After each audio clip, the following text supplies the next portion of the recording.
मोदी सरकार के तीसरे कार्यकाल के पहले बजट पर घमासान जारी है। आज संसद के दोनों सदनों में जमकर हंगामा देखा गया। विपक्ष ने पहले संसद के बाहर प्रदर्शन किया, फिर सदन में सरकार के खिलाफ नारेबाजी की और अब विपक्ष कह रहा है कि बजट में विपक्ष शासित राज्यों से भेदभाव हुआ है।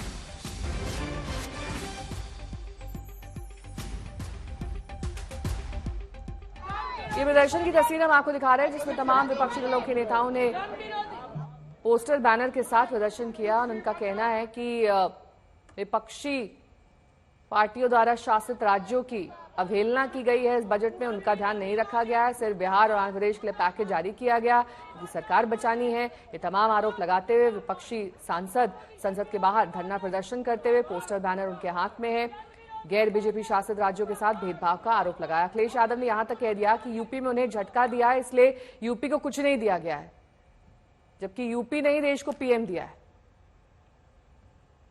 हम सभी लोग जितने लोग हैं और खासकर समाजवादी लोग, किसानों को एमएसपी मिले, आय दोगुनी हो, उसका रास्ता निकले। लेकिन इधर देखने को मिल रहा है समर्थन मूल्य किसान को न मिल करके जो अलायंस पार्टनर जो सरकार बचा रहे हैं उन्हें समर्थन मूल्य सरकार दे रही है। ये तो अखबारों में भी छपा है। आप पहले बेरोजगार करते हैं, बेरोजगारी बढ़ाते हैं और उसके बाद ऐसी आधी अधूरी नौकरी लाते हैं जिससे किसी नौजवान का भविष्य बनने वाला नहीं है। इंटर्नशिप के बाद क्या होगा, उनको नौकरी कौन देगा। तीसरा, महंगाई को लेकर के सरकार कोई ऐसा ठोस कदम नहीं उठा पाई जिससे महंगाई नियंत्रण होती। अगर कहीं आपने मिडिल क्लास को कुछ सहूलियत भी दी है तो वो अपनी महंगाई से आप वापस ले रहे हैं। बड़े सपने दिखाए थे यूपी को, क्या मिला यूपी को? डबल इंजन की सरकार, तो डबल लाभ मिलना चाहिए था, दिल्ली का लाभ, लखनऊ का लाभ। लेकिन लगता ये है कि दिल्ली अब लखनऊ की तरफ नहीं देख रही है, या लखनऊ वालों ने दिल्ली वालों को नाराज कर दिया। उसका परिणाम हमें बजट में दिखाई दे रहा है। तो डबल इंजन का क्या फायदा हुआ?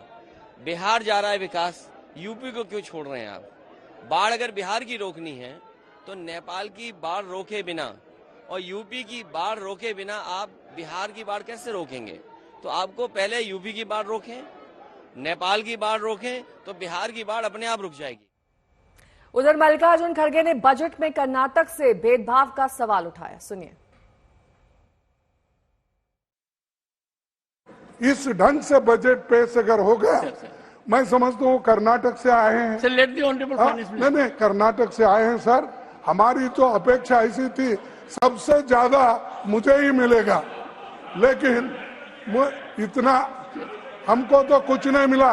तो इसका तो हम कंडम करेंगे, प्रोटेस्ट करेंगे और सारे इंडिया पार्टी अलायंस, सारे कन्याकुमारी से लेकर कश्मीर तक। नहीं, मैं बोल देता हूँ, उन्होंने तो बोलने में माता जी बोलने में तो एक्सपर्ट है, मुझे मालूम है। तो उसी तो माता जी नहीं, आपकी बेटी के बराबर हैं। मैं अपनी तो बात आपकी बेटी के बराबर हैं। तो इसीलिए सर मैं कंडम करता हूं। अगर आप जिस जगह अपोजिशन पार्टी चुन के आ गई, जिस जगह आपको निग्लेक्ट किया गया है या लोगों ने नकार दिया आपको, उस जगह कुछ नहीं मिला।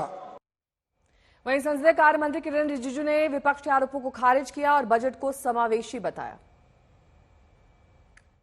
बजट को इस तरीके से समझे बिना, बजट का मेरिट को देखे बिना ऐसे ही बजट को क्रिटिसाइज करना ये ठीक नहीं है।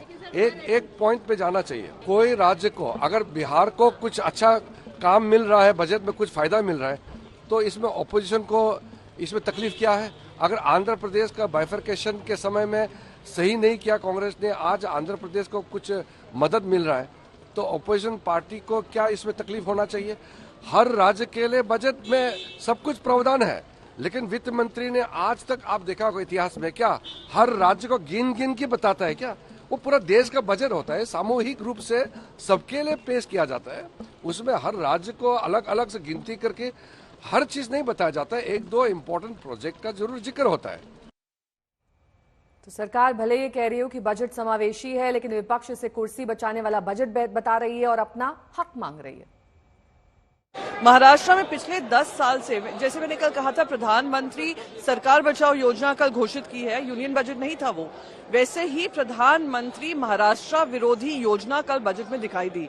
जब महाराष्ट्र 10 साल से, जब से भारतीय जनता पार्टी आई है, महाराष्ट्र को कुछ नहीं मिला है। हाईएस्ट टैक्स पेइंग स्टेट है। हर एक रुपया जो जाता है केंद्र के पास, उससे हमें सिर्फ वापस 3 पैसे से लेकर 8 पैसे तक मिलते हैं। ये शर्मनाक है कि आज तक महाराष्ट्र के हित का काम नहीं किया। ये केवल अलायंस पार्टनरों को खुश करने के लिए बजट आया है।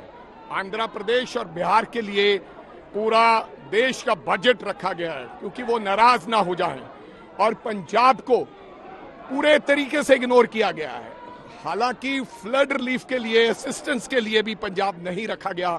पूरे देश भर में तमाम प्रदेशों को फ्लड असिस्टेंस दिया गया है, लेकिन पंजाब को, क्योंकि पिछली बार फ्लड आया था, हमारे किसानों की फसलें खराब होगी, बहुत भारी नुकसान हुआ, हमें किसी प्रकार का कोई रिलीफ नहीं दिया गया। इस देश का हर वर्ग निराश हुआ है, मात्र 2 व्यक्तियों को छोड़ के, नीतीश कुमार और चंद्रबाबू नायडू। मैं पूछना चाहता हूं कि वो राज्य जिन्होंने अभूतपूर्व समर्थन भाजपा को दिया, अपने राज्यों की लगभग सारी सीटें दे दी, जैसे कि दिल्ली है, गुजरात है, उड़ीसा है, हिमाचल प्रदेश है, झारखंड, छत्तीसगढ़ है, मध्य प्रदेश है, इन राज्यों को क्या मिला इस बजट में? इन राज्यों को कुछ नहीं मिला।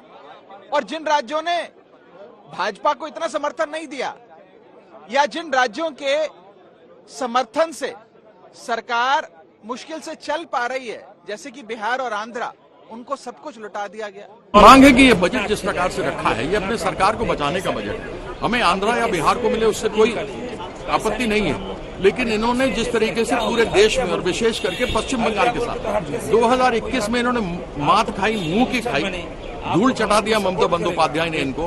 तब से लेकर अभी तक 2021 से लेकर अब तक पश्चिम बंगाल का 1,71,000 करोड़ रुपया जो जीएसटी का है, दूसरे माध्यम से है, जो हमारा आना चाहिए, जायज पैसा है, कोई भीख नहीं मांग रहा है। जैसे आपने देखा दूसरे राज्यों को स्पेशल स्टेटस, हम स्पेशल स्टेटस नहीं मांगते, हम मांगते हैं कि हमारा जायज पैसा हमको दो। उन्होंने मनरेगा का पैसा नहीं दिया, इन्होंने आवास योजना का पैसा नहीं दिया, इन्होंने प्रधानमंत्री ग्राम सड़क योजना का पैसा नहीं दिया।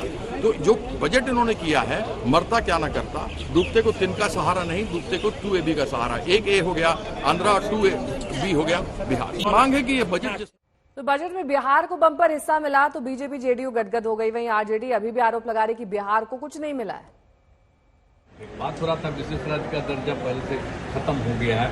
हम लोगों ने ही कह दिया कि विशेष राज्य का दर्जा दीजिए या विशेष अधिकार के लिए मदद दीजिए, यहाँ के लिए जो जरूरत है बिहार के लिए, क्योंकि बिहार को भी आगे बढ़ना है। तो बहुत कुछ किया है, आप जानते हैं कैसे बुरा हाल था बजट में। जब हम लोग 5 से शुरू किए हैं, नवंबर 5 में, तो जो इतना काम करते हुए अब जहाँ देखिए ना कितना जगह पर जाने का रास्ता बना है। विशेष राज्य का दर्जा जी कह रहे थे, और अगर विशेष राज्य का दर्जा बहुत लोगों का था कि पहले से बंद कर दिया गया है इसलिए, तो उसके चलते एक सहायता के लिए बिहार के विकास के लिए मदद होना चाहिए, जी मदद होना चाहिए बिहार को, जी तो वो तो करना शुरू कर दिया है। बिहार को 26,000 करोड़ दिया गया, झुनझुना रेलवे के झुनझुना